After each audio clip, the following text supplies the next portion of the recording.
Understand, commercial का मतलब कोई भी एक्टिविटी, कोई भी प्रॉफिट कमाने के पर्पज। तो अगर आपने एक बैंक स्टार्ट किया है अंडर पर्टिकुलर, और आप उस लॉ के अंडर रहते हुए बैंकिंग एक्टिविटीज करते हुए, फाइनेंशियल एक्टिविटीज करते हुए प्रॉफिट कमाना चाहते हैं, उसको आप कमर्शियल बैंक बोलते हैं, उस फाउंडेशन को आप कमर्शियल बैंक बोलते हैं। तो क्या क्या हम कवर करेंगे इस टॉपिक में? सबसे पहले we will cover the definition, फिर हम लोग कवर करेंगे different types of commercial banks, फिर हम कवर करेंगे functions of a commercial bank, और लास्ट में हम कंक्लूजन कि क्या कमर्शियल बैंक पढ़ने के बाद हमें समझ में आता है वो करेंगे। सबसे पहले डेफिनेशन हम लोग कवर करते हैं। Commercial bank is what? Commercial bank is a profit based financial institution that grants loans, accepts deposits and offers other services such as overdraft। तो बहुत ही सेल्फ एक्सप्लेनेटरी डेफिनेशन है। सबसे पहला कि कमर्शियल बैंक लाभ कमाने के उद्देश्य से बनाया गया एक वित्तीय संस्थान है, एक फाइनेंशियल ऑर्गेनाइजेशन है। दूसरा काम है ये लोगों से डिपॉजिट्स एक्सेप्ट करती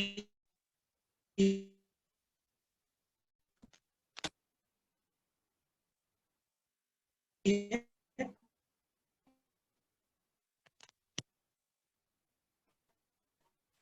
और लोगों को लोन देती है। और बहुत सारी सुविधाएं जैसे कि सबसे इंपॉर्टेंट चीज कमर्शियल बैंक की एक्टिविटी के लिए ध्यान रखने की है कि जो डिपॉजिट्स वो इकट्ठा करता है, उन्हीं डिपॉजिट्स के बेस पर उसी के अंदर से वो लोन देता है। बैंक कोई ऐसी संस्था नहीं है कि उसके पास अलग से कोई बहुत बड़ा एक डिपॉजिट है जिसमें से वो लोन दे देगी। जो वो लोगों से डिपॉजिट लेते हैं उसी मनी से निकाल करके वो लोन देते हैं।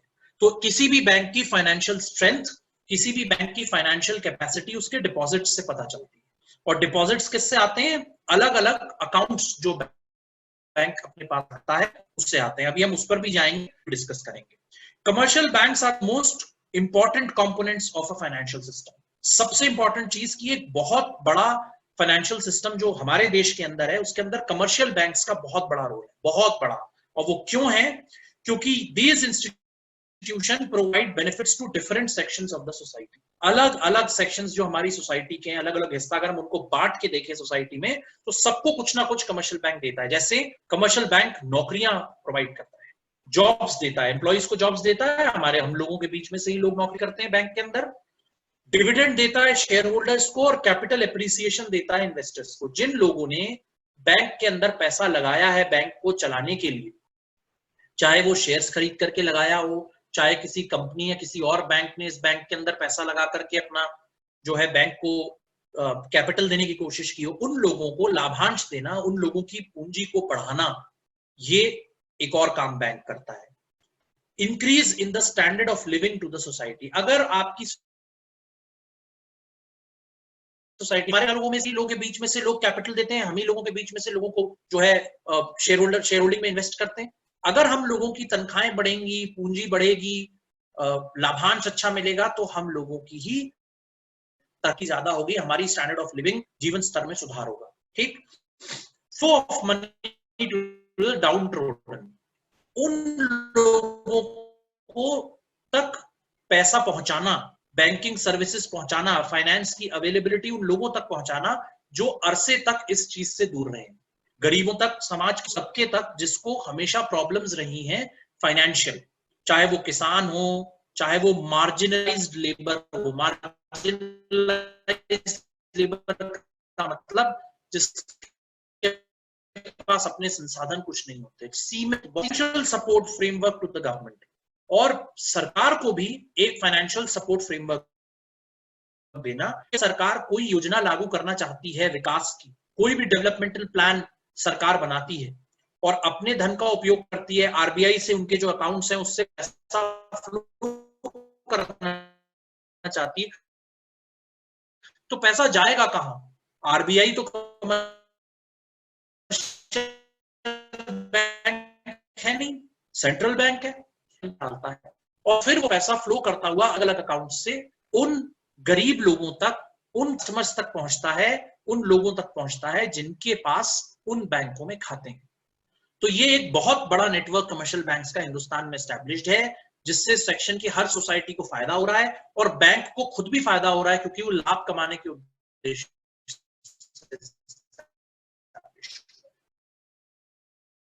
तो ये कमर्शियल बैंक की योजना के बारे में सुनते हैं। तो मैंने पहले भी जब आप लोगों को बैंकिंग हिस्ट्री के बारे में बताया था तो बहुत क्लियरली बताया था कि बहुत मेहनत की गई बैंकिंग इंस्टीट्यूशंस को हिंदुस्तान के अंदर बहुत बड़े लेवल पर एस्टैब्लिश करने के लिए।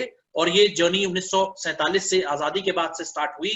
पहले नेशनलाइजेशन हुआ आरबीआई का 1948 में, उसके बाद इंपीरियल बैंक ऑफ इंडिया को नेशनलाइज किया गया, उसका नाम बदला गया स्टेट बैंक ऑफ इंडिया। उसके बाद बहुत सारे प्राइवेट बैंक्स को सरकार ने नेशनलाइज किया, खरीदा केंद्र सरकार ने और उनको नेशनल कमर्शियल बैंक बनाया।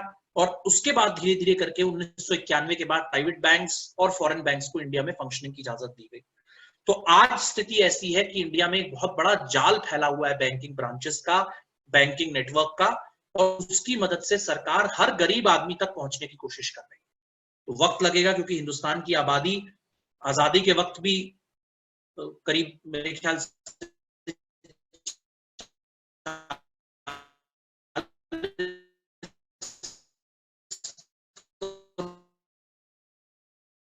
क्या, और के बाद जो है धीरे धीरे करके आबादी बढ़ाई है। तो इतना आसानी से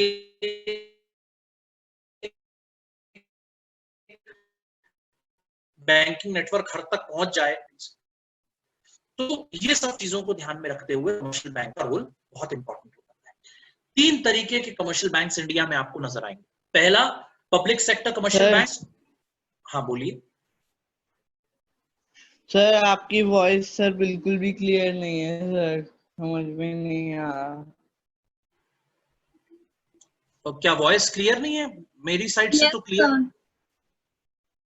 यस सर, समझ में नहीं आ रहा। बेटा संभव आपका तो नेटवर्क ही खराब है, आपकी तो आवाज ही क्लियर नहीं आ रही है मुझको।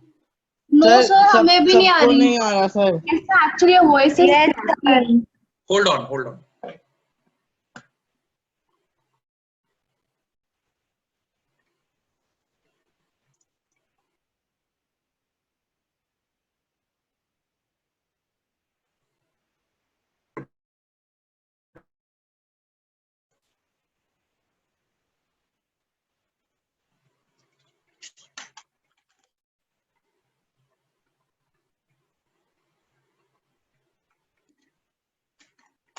अब आवाज आपको क्लियर आ रही है? Yes sir. Okay. Yes sir. Okay, no problem.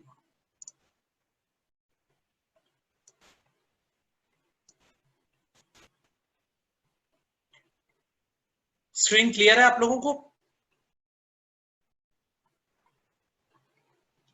Screen दिख रही है? Yes sir. Okay good. सुनिए फिर ध्यान से।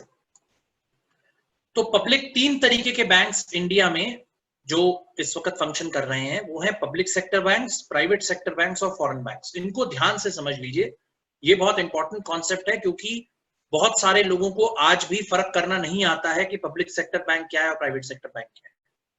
इसको समझ लीजिए, बहुत आसान कॉन्सेप्ट है। Public sector banks are those banks which are owned by government of India और they are jointly owned by central and state governments in India.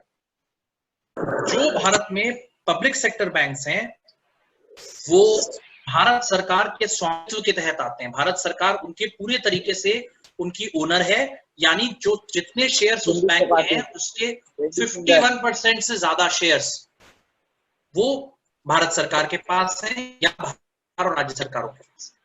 और ये सारे बैंक्स जो हैं वो under the guidelines of reserve bank of India काम करते हैं। तो कुछ एग्जांपल्स, भारत में जो स्टेट बैंक ऑफ इंडिया है, यूनियन बैंक ऑफ इंडिया है, बैंक ऑफ बड़ौदा है, बैंक ऑफ इंडिया है, ये 4-5 बैंक ऐसे हैं जो, पंजाब नेशनल बैंक, ये 5 बैंक्स ऐसे हैं जो पब्लिक सेक्टर के बैंक्स हैं और इनको पूरी तरीके से भारत की सरकार जो है वो ओन करती है। दूसरे तरीके के जो बैंक हैं वो है प्राइवेट सेक्टर बैंक्स। इनकी 51% या इससे ज्यादा की पूंजी, इससे ज्यादा की कैपिटल या शेयर कैपिटल आप कह सकते हैं, वो किसी private agency, private organisation, private लोगों के पास है, 51% या उससे ज्यादा। और इसमें कई ऐसे बैंक्स भी हैं जिसमें आप मान सकते हैं कि जो बिजनेस फैमिलीज हैं इंडिया में, उनके पास भी कई बैंक्स वो लोग भी ओन करते हैं। जैसे for example Kotak Mahindra bank एक बहुत अच्छा एग्जांपल है। ये कोटक ब्रदर्स हैं दो, इन लोगों की फैमिली के पास बहुत ज्यादा शेयर्स कोटक महिंद्रा बैंक के हैं, प्राइवेटली ओन्ड एंटिटीज हैं। हो सकता है इसमें से कुछ बैंक्स ऐसे हो जिसमें भारत सरकार के भी शेयर्स हो, जैसे आईसीआईसीआई बैंक और एचडीएफसी बैंक जो हैं, ये शुरुआत में ऐसे फाइनेंशियल इंस्टीट्यूशंस थे 1991 से पहले जिसमें भारत सरकार ओनर थी। उन्होंने इनको लिक्विडेट किया, अपने शेयर्स को बेचा प्राइवेट अथॉरिटीज को, और धीरे धीरे करके अपनी शेयर होल्डिंग 10%, 5%, 15% पे ले आई, और फिर आईसीआईसीआई बैंक और एचडीएफसी बैंक का निर्माण हुआ, गठन हुआ। तो ये कुछ एग्जांपल्स मैंने आपको दिए। तो ICICI bank, axis bank, Kotak Mahindra bank, HDFC bank, ये जो है प्राइवेट सेक्टर के बैंक्स हैं। तीसरे तरीके के कमर्शियल बैंक्स है फॉरेन बैंक्स।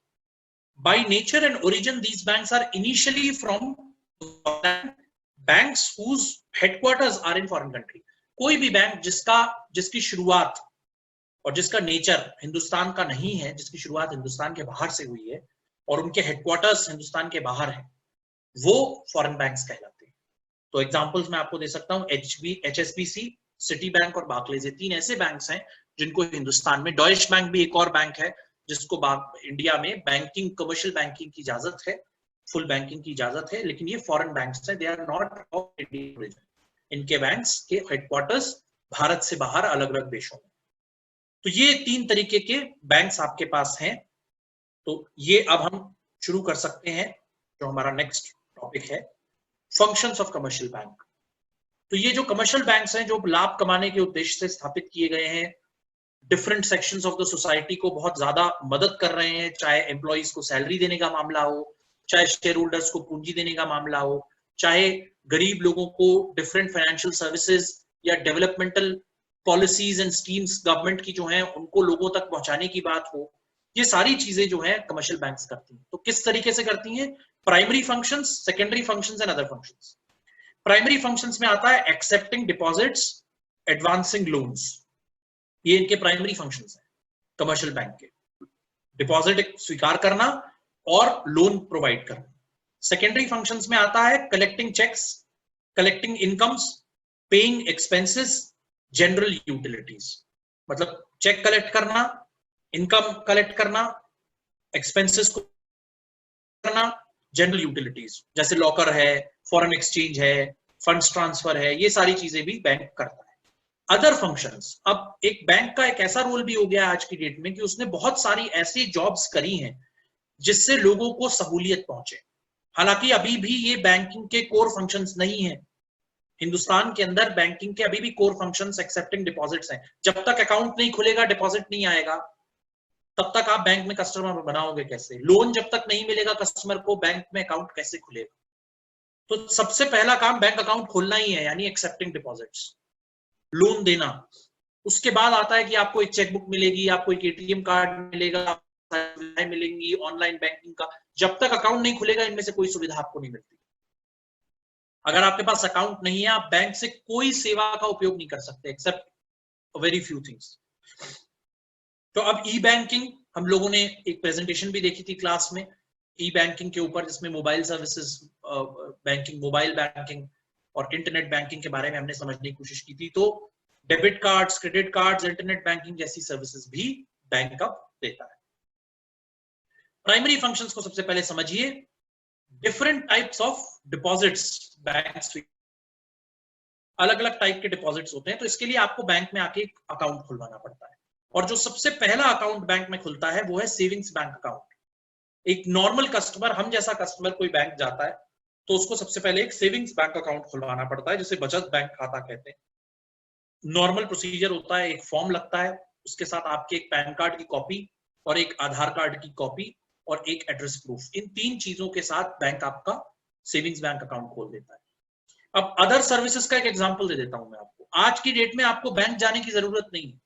आप बैंक में ऑनलाइन एक एप्लीकेशन भरिए, छोटी सी 3-4 लाइन की, कि नया अकाउंट खुलवाना है। एक आदमी टैब या मोबाइल लेकर के आपके घर आएगा, आपका फोटो वहीं के वहीं खींचेगा, आपका पासपोर्ट की या जो भी एड्रेस प्रूफ है उसकी कॉपी की फोटो खींचेगा, आधार कार्ड की फोटो खींचेगा, पैन कार्ड की फोटो खींचेगा और उसको वहीं के वहीं फॉर्म बना करके अपलोड करेगा और आपसे कहेगा वेलकम सर, आपका अकाउंट 1 घंटे में खुल जाए।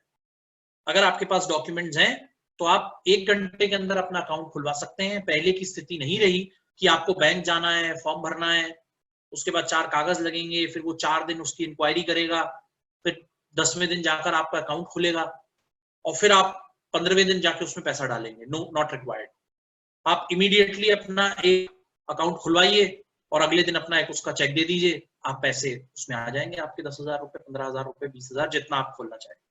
सेविंग्स बैंक अकाउंट का फायदा ये है कि एक मिनिमम बैलेंस इसमें मेंटेन करना होता है। मिनिमम बैलेंस का मतलब हर बैंक की अपनी एक पॉलिसी है कि भाई मेरे पास सेविंग्स बैंक अकाउंट अगर आपको खोलना है तो 5,000 रुपए महीना उसमें रखने होंगे, 10,000 रुपए महीना रखने होंगे, 1,000 रुपए महीना रखने होंगे। बहुत सारे अकाउंट्स ऐसे भी हैं सेविंग्स बैंक जिसमें जीरो बैलेंस अकाउंट होता है। जैसे गरीबों को जनधन खाता जो मिला है, बहुत सारे लोगों को जीरो बैलेंस अकाउंट्स मिले कि अगर आप पैसा नहीं भी रखेंगे तो भी चल जाएगा। बहुत सारे लोग जिनकी सैलरीज बैंक में आती है, तो जो बैंक आपका खाता खोलता है बोलता है जीरो बैलेंस अकाउंट आप रख सकते हैं क्योंकि इसमें आपकी सैलरी आती है। सैलरी तो अच्छी खासी होती है, 30, 35, 40 हजार, कुछ लोग 10 लाख 15 लाख रुपए महीना भी सैलरी होती है, तो इसलिए वो अकाउंट उसमें चल जाता है। तो सेविंग्स बैंक अकाउंट पे जो इंटरेस्ट मिलता है वो बहुत कम मिलता है। कई लोग 3.5%, 3%, 4% इंटरेस्ट देते हैं। कुछ बैंक्स हैं अगर आप ज्यादा बैलेंस रखते हैं तो 6% इंटरेस्ट भी देते हैं, उसको वो एडवर्टाइज भी करते हैं।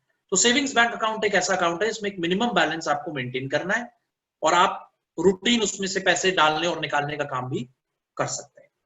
दूसरा तरीके का बैंक अकाउंट होता है करंट अकाउंट, चालू खाता। इसके अंदर आपको ये बिजनेस मैन के लिए या कॉर्पोरेट हाउसेस के लिए या बिजनेस ट्रांजैक्शंस के लिए अकाउंट खोला जाता है। हम जैसे नॉर्मल रिटेल कस्टमर्स को इसकी जरूरत नहीं होती। ठीक है, वो क्यों किया जाता है? क्योंकि जो बिजनेस होता है उसमें एक दिन में कई बार मल्टीपल ट्रांजैक्शंस होते हैं। कई बार चेक आता है, कई बार फंड ट्रांसफर होता है, कई बार आप ट्रांसफर करते हैं किसी को, कई बार आपके पास पेमेंट आती है आपके बैंक अकाउंट में। तो इतनी बार ट्रांजैक्शन करने के लिए करंट अकाउंट बनाया जाता है और इसका जीरो बैलेंस अकाउंट होता है। इसमें कोई बैलेंस की जरूरत नहीं होती है। बस आपको ये ध्यान रखना होता है एज एन अकाउंट होल्डर कि जब आप किसी को पेमेंट कर रहे हैं तो ध्यान रखिए कि आपके पास उतना पैसा बैंक अकाउंट में है। खासतौर पर जब आप चेक इश्यू करते हैं, जब आप किसी को चेक देते हैं कि ये पैसे बैंक से निकाल लेना, पेमेंट कर देना, तो आप ध्यान रखिए कि आपके बैंक अकाउंट में कितना पैसा है। ये बहुत जरूरी है करंट अकाउंट को हैंडल करना। आजकल तो बहुत सारी चीजें ऑनलाइन हो गई हैं। बैंक ट्रांसफर जो है, फंड ट्रांसफर ऑनलाइन हो गया है, तो इसमें काफी सुविधा हो गई है कि आपको पता चलता रहता है लाइव। बट जब चेक का ट्रांजैक्शन बहुत ज्यादा होता है तो आपको ध्यान रखना पड़ता है क्योंकि आप पहले कितने चेक दे चुके हैं, आपके अकाउंट में कितने चेक आए हैं, कितने पेमेंट्स आए हैं आपके पास, इनके बैलेंसेस को मैच करना जरूरी होता है। तीसरे तरीके का अकाउंट होता है फिक्स्ड डिपॉजिट अकाउंट।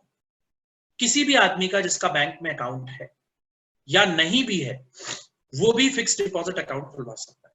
वो बैंक में जाकर के एक फॉर्म भरे, और फिक्स्ड डिपॉजिट का मतलब होता है सावधि जमा।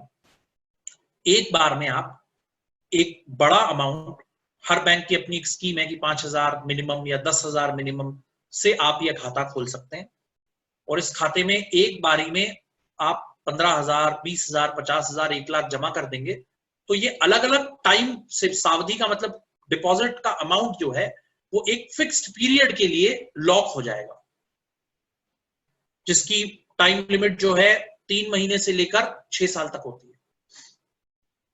और उस पे जितने लंबे समय के लिए आप रखेंगे उतना ज्यादा इंटरेस्ट आपको मिलेगा। तो कुछ लोग 1 साल के लिए, कुछ लोग 2 साल के लिए, कुछ लोग 18 महीने के लिए, कुछ लोग 15 महीने के लिए, 2 साल के लिए इस डिपॉजिट को जमा कर देंगे। इसमें 2-3 फायदे हैं और 2-3 नुकसान है। एक बार ये अकाउंट आप खोल लेंगे और पैसा उसमें जमा कर देंगे तो उतना अमाउंट आपका लॉक हो गया, अब आप ये विड्रॉ नहीं कर सकते। अगर आप विड्रॉ करने जाते हैं तो फिर आपको पूरा इंटरेस्ट नहीं मिलेगा, केवल उस समय तक इंटरेस्ट मिलेगा जितनी देर आपने डिपॉजिट रखा।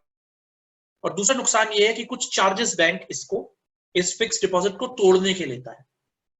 वही अगर आप पूरा टाइम इस पैसे को रखते हैं, 2 साल का मान लीजिए आपने लिया, 2 साल के बाद आप उस पैसे को विड्रॉ करते हैं तो कोई चार्जेस नहीं मिलते और फुल अमाउंट ऑफ इंटरेस्ट आपको मिल जाता है। और इस पर जो अमाउंट ऑफ इंटरेस्ट है वो सेविंग्स बैंक के मुकाबले थोड़ा ज्यादा होता है। थोड़ा नहीं, ज्यादा होता है। 4% इंटरेस्ट अगर सेविंग्स बैंक में मिलता है तो इस पर 6.5% मिल जाता है। तो ये फर्क जो है वो फिक्स्ड डिपॉजिट अकाउंट्स में आपको मिलता है। तीसरा तरीके का डिपॉजिट है recurring deposit account. Recurring deposit account जो है वो आवर्ती जमा खाता। अब कई लोग जो हैं वो एक साथ 50,000 रुपए नहीं ब्लॉक करना चाहते। उनका मानना यह है कि ये ठीक नहीं है, इससे हमारी लिक्विडिटी कम हो जाती है, हमारी स्पेंडिंग कैपेसिटी कम हो जाती है, इमरजेंसी में हम फंड्स इस्तेमाल नहीं कर सकते। तो बैंक ने उसका एक दूसरा सोल्यूशन निकाला कि आप रिकरिंग मतलब बार बार कुछ पैसा बैंक में जमा करें।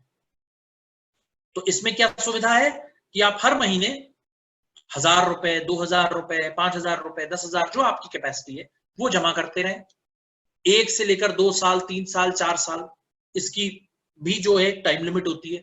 हर महीने आप जमा करते गए, मान लीजिए 2 साल के लिए, 24 महीने के बाद आपको इंटरेस्ट के साथ पूरा अमाउंट वापस मिल जाएगा आपके अकाउंट।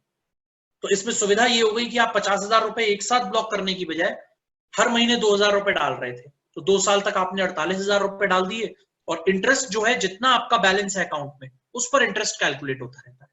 और इसका इंटरेस्ट जो है फिक्स डिपॉजिट के इंटरेस्ट से थोड़ा सा कम होता है, थोड़ा सा, ज्यादा नहीं। अगर 6.5% आपको फिक्स पे मिल रहा है तो 6% या 5.25% आपको इसमें मिल जाएगा। तो ये डिफरेंस है रिकरिंग डिपॉजिट में और फिक्स डिपॉजिट में। और इसका फायदा ये है कि रिकरिंग डिपॉजिट में you do not have to block full 50,000 in one go. You can continue to pay very small amount of money for the same period of time. 50,000 रुपए 2 साल के लिए एक साथ बंद करने की बजाय आपने 50,000 रुपए स्प्लिट कर लिए 2,000 रुपए पर मंथ में, और 48,000 रुपए आपने 2 साल में जमा किए। 2,000 रुपए महीना, इस तरह से आपने 12 और 12 24 महीने में आपने 2,000 रुपए जमा किए। तो अब आपको 48,000 रुपए में आपको इंटरेस्ट मिलेगा। इंटरेस्ट कैसे कैलकुलेट होगा? जब आपने पहले साल में 12 महीने में 24,000 डाल दिए तो 24,000 के ऊपर इंटरेस्ट कैलकुलेट हो गया। दूसरे साल के एंड में 48 हो गए, 48 के ऊपर इंटरेस्ट कैलकुलेट हो गया। तो this is the way you get the interest. Fix deposit में आपने जमा कर दिया जिस दिन, और एक साल के बाद 50,000 पे इंटरेस्ट मिल गया, दूसरे साल के बाद 50,000 प्लस इंटरेस्ट पे इंटरेस्ट मिल गया।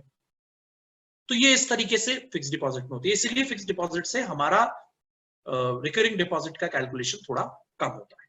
Last is home safe account. इसके लिए क्या होता था, पहले भी होता था और अभी भी कई बैंक्स करते हैं कि आपको घर पे कोई एक अकाउंट खोल दिया। घर पे खोल दिया मतलब आपको एक गुल्लक दे दी, कोई इक्विपमेंट दे दिया, आप उसके अंदर पैसे डालकर उसको सेव कर रहे हैं। उस पर चाबी लगती थी पहले। I don't know how many of you have seen that. एक गुल्लक मिलती थी अलग अलग शेप की घर में, उसमें आप करेंसी के साथ साथ सिक्के भी डाल सकते थे। उसमें एक चाबी लगी होती थी, वो चाबी बैंक के पास होती थी। तो आप गुल्लक जब भर गई आपकी, तो आप बैंक में ले गए, चाबी से खोला गया, आपके सामने वो काउंट करेगा और आपको बताएगा कि इतने रुपए हैं उसके अंदर, वो आपके बैंक अकाउंट में जमा करते हैं। ठीक है, तो इस तरीके से कई चीजें हम लोग अलग अलग टाइप्स के अकाउंट्स खुलवा करके बैंक्स में पैसा जमा कर सकते हैं। और फायदा ये है कि करंट अकाउंट को छोड़कर बाकी सब अकाउंट्स में आपको इंटरेस्ट मिल जाता है। दूसरा फंक्शन है एडवांसिंग लोन्स। एडवांसिंग लोन्स का मतलब है कि अलग अलग तरीके से बैंक कस्टमर्स की मदद करता है जिनको पैसे की जरूरत है और उनके पास एक बड़ा अमाउंट अवेलेबल नहीं है, उनको कुछ कुछ अमाउंट का पैसा मिलता रहता है। कैसे? Cash credit. कई बार बिजनेसमैन जो होते हैं, खास तौर पे बिजनेसमैन, उनको बहुत जरूरत होती है कि उनको, मान लीजिए उनका बिजनेस एक महीने में 50-60 हजार रुपए का होता है, किसी महीने कैश कम पड़ गया, जैसे अभी लॉकडाउन का पीरियड आया मार्च अप्रैल में, उसके बाद जब आप दोबारा दुकान में पहुंचे, आपको कुछ सामान खरीदना था, कुछ माल खरीदना था, आप पे पैसे नहीं है, तो आप बैंक चले गए, बैंक से आपने कैश क्रेडिट ले लिया। तो छोटे अमाउंट का एक धन आपको दे दिया गया कि इसको आप फटाफट 2 महीने में, 4 महीने में भर दीजिए। तो आपने ले लिया और जैसे जैसे आप पे इनकम आती चली गई, आपने बैंक को ट्रांसफर कर दिया, लो इंटरेस्ट रेट पे आपको ये मिल जाता है। ओवरड्राफ्ट, अधिविकर्ष। ओवरड्राफ्ट एक बहुत बेहतरीन सुविधा है, कई जगह आपने नाम सुना होगा, इसको ध्यान से समझ लीजिए, बहुत इंपॉर्टेंट कॉन्सेप्ट है। करंट अकाउंट, जिनका बैंक में करंट अकाउंट है, बिजनेस खास तौर पे कॉर्पोरेट हाउसेस, उनकी अगर बैंक के साथ बहुत लंबे समय से रिलेशनशिप चल रही है, बहुत टाइम से उनका अकाउंट है, खूब उसमें ट्रांजैक्शंस होते हैं, कुछ डिपॉजिट्स भी उस बिजनेसमैन के बैंक में है, फिक्स डिपॉजिट वगैरह या कुछ और इन्वेस्टमेंट्स भी उसने बैंक के थ्रू कर रखे हैं, तो बैंक की उसके साथ एक अच्छी खासी रिलेशनशिप एस्टैब्लिश हो जाती है। तो बैंक क्या करता है कि कभी कभी जब उस बिजनेसमैन का कोई चेक मान लीजिए आ गया पेमेंट के लिए बैंक में, 1 लाख रुपए का चेक है, आपने बैंक अकाउंट चेक किया, करंट अकाउंट में केवल 75,000 रुपए, और जो चेक प्रेजेंट कर दिया गया है, कोई पेमेंट लेने आ गया उसके अकाउंट से, वो 1 लाख रुपए की पेमेंट है, तो 25,000 रुपए कम है। तो बैंक क्या करता है कि यूजुअली, प्रैक्टिकली बता रहा हूं आपको, बैंक से एक फोन जाता है बिजनेसमैन को कि आपके पास आपका एक चेक आ गया है 1 लाख रुपए का, आप ही ने दिया होगा किसी को पेमेंट के लिए, और अकाउंट में आ गया है, लेकिन 75,000 रुपए ही अकाउंट में है पैसे, तो हम आपको 25,000 रुपीज का बैंक ओवरड्राफ्ट दे रहे हैं, हम पेमेंट कर दे रहे हैं चेक का, और अकाउंट के बैलेंस को नेगेटिव में दिखाएंगे, -25,000, और उसको बैंक ओवरड्राफ्ट बोलेंगे। आप जब भी आपके पास अकाउंट में अगली बार पैसे आए, इस 25,000 रुपए को भर दीजिए। तो ये अच्छी लॉन्ग स्टैंडिंग पॉजिटिव रिलेशनशिप के वजह से होता है। बैंक हर किसी को ओवरड्राफ्ट नहीं देता है, इस बात का ध्यान रखिए, और कई बार आपको ओवरड्राफ्ट अप्लाई करना पड़ता है बैंक में। ये सुविधा अब जो है ऐसी हो गई है कि आपको अप्लाई करना पड़ता है, बैंक को बताना पड़ता है कि मुझे भी ओवरड्राफ्ट दे दीजिएगा, और बहुत सारी चीजें चेक करने के बाद, बहुत सारे पैरामीटर्स, पॉलिसीज को चेक करने के बाद बैंक ओवरड्राफ्ट के लिए आपको क्वालिफाई करता है। हर किसी को ओवरड्राफ्ट नहीं मिलेगा, तो दिस डिपेंड्स। ओवरड्राफ्ट जो है ये अच्छी बैंकिंग रिलेशनशिप का नतीजा होता है। सिक्योर्ड लोन्स, ये तीसरी तरह की कैटेगरी के लोन्स हैं जिसमें आप कुछ ना कुछ अपने पास रखा हुआ एसेट्स, अपने पास रखा हुआ प्रेशियस ज्वेलरी बैंक के पास रख देते हैं एज जमानत, जिसको जमानत बोलते हैं, कि आपने अपनी प्रॉपर्टी बैंक के नाम कर दी, या आपने कुछ और चीज अपनी बैंक के नाम कर दी, और फिर जो है आप उसको जो सिक्योर्ड लोन है वो ले सकते हैं बैंक से। तो बिजनेस लोन्स इसमें पहली कैटेगरी है। बिजनेस है वो अपनी प्रॉपर्टी को या अपनी कोई इंपॉर्टेंट इन्वेस्टमेंट्स को, शेयर्स को बैंक के पास गिरवी रख करके, सिक्योरिटी रख करके लोन ले सकता है। होम लोन, जब आप होम लोन लेते हैं तो बैंक आपसे कुछ ना कुछ एक सर्टेन प्रॉपर्टी या कोई इंश्योरेंस के पेपर्स, कोई शेयर्स, कोई इन्वेस्टमेंट्स, कुछ ना कुछ मांगता है कि भाई कुछ आप सिक्योरिटी के तौर पे फिक्स डिपॉजिट्स रख दीजिए जिससे हम आपको लोन दे सकें। व्हीकल लोन भी इसी तरीके से मिलता है। होम लोन और व्हीकल लोन में सिक्योरिटी का एक सबसे बड़ा पॉइंट ये है कि अगर आप लोन नहीं भर पाए तो बैंक के पास राइट होता है कि वो आपका घर या आपकी गाड़ी आपसे वापस ले ले। जो बैंक से लोन मिलता है, होम लोन और व्हीकल लोन, इसको बहुत इंपॉर्टेंट समझिए आप इसको, कॉन्सेप्ट को। घर जब तक आप लोन का पेमेंट पूरा नहीं कर देते तब तक बैंक के नाम होता है, ये मैं बहुत साफ बता रहा हूं आप लोगों को। You are just living in that house and paying the rent. The EMI that is paid on home loan is the rental amount that you are paying back to the bank. क्योंकि आपके behalf पर bank ने builder को या company को उसका पैसा दे दिया है कि पूरा का पूरा ले लीजिए, 30 लाख 40 लाख रुपए का मकान का पेमेंट ले लीजिए, अब ये आदमी मुझे हर महीने 40,000 रुपए पेमेंट करेगा अगले 10 साल, 15 साल, 20 साल, जो भी उसका टाइम पीरियड है। 15 साल के बाद जब पूरा पेमेंट हो जाएगा तब बैंक एक कागज लिख करके देगा कि the ownership is transferred from bank to the owner. तब दोबारा से रजिस्ट्री होगी और दोबारा रजिस्ट्री में जो है आप लोगों को वो चीज मिल जाएगी, मकान आपको वापस मिल जाएगा। ऐसे ही कार, जब तक कार लोन चलता है bank is the owner of the car, not you. If you do not make a payment, bank has a right to forfeit the car and sell it off. Bank आपसे car लेने का पूरा अधिकार रखता है, आपका कोई अधिकार कार के ऊपर नहीं। लोन खत्म होने के बाद आप जो है बैंक से जाकर के उसका कागज कंप्लीट कराते हैं और अपना ट्रांसफर करवाते हैं रजिस्ट्रेशन कार पर एज एन ओनर। तब तक आप केवल हायर परचेज एग्रीमेंट के तहत आप केवल उसको चलाने वाले हैं, आप उसके ओनर नहीं हैं टिपिकली। तो इसको आप ध्यान से समझ लीजिए। गोल्ड लोन है जो बहुत बिजनेस को भी मिल जाता है और हम जैसे लोगों को भी मिल जाता है, जिसमें आपके घर में कुछ गोल्ड अच्छी मात्रा में है, आप बैंक में जमा करा दें एज सिक्योरिटी और उसके वैल्यूएशन के अगेंस्ट आप लोन ले सकते हैं। जब आप लोन का पेमेंट कंप्लीट कर लेंगे तो आपको वो सिक्योर्ड प्रॉपर्टी या सिक्योर्ड जो गोल्ड है वापस मिल जाए। अनसिक्योर्ड लोन्स की एक कैटेगरी है पर्सनल लोन्स। अगेन ये रिलेशनशिप बेस्ड होती है। अगेन इसमें आपकी फाइनेंशियल परफॉर्मेंस, आपके बैंक अकाउंट्स को एनालाइज करता है बैंक, अगर आप अप्लाई करते हैं पर्सनल लोन के लिए। इसकी कोई कैटेगरी नहीं होती। पर्सनल लोन का मतलब है आप पैसा ले लीजिए और किसी भी पर्पस के लिए इस्तेमाल करिए। आप विदेश घूमने चले जाइए, आप घर को रेनोवेट करा लीजिए, आप अपना कोई बड़ा खर्चा निकाल लीजिए। ये बिजनेसमैन को भी मिल जाता है और retail account holders like me और यू सबको मिल जाता है।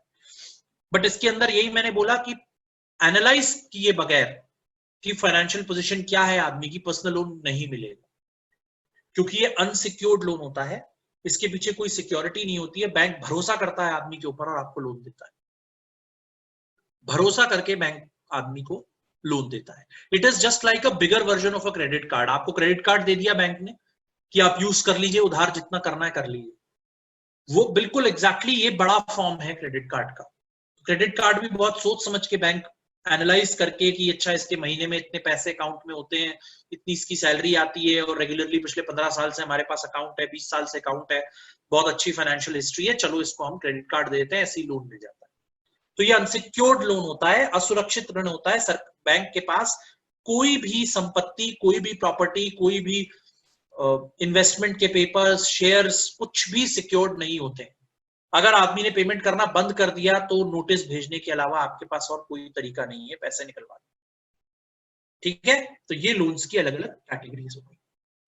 प्राइमरी फंक्शंस में एक और बहुत इंपॉर्टेंट चीज है, ये जो क्रेडिट, जो लोन ये बैंक्स देते हैं, इसको क्रिएट करता है बैंक। कैसे क्रिएट करता है? By creating deposits. ये मैंने आपको बताया, केवल जो आप खाते खोलते हैं बैंक के अंदर, उसमें पैसे जमा करते हैं, उन्हीं पैसों से बैंक जो है डिपॉजिट से क्रिएट करता है क्रेडिट को और लोगों को लोन देता है। Analyse the inflow of deposits and outflow of funds through withdrawal.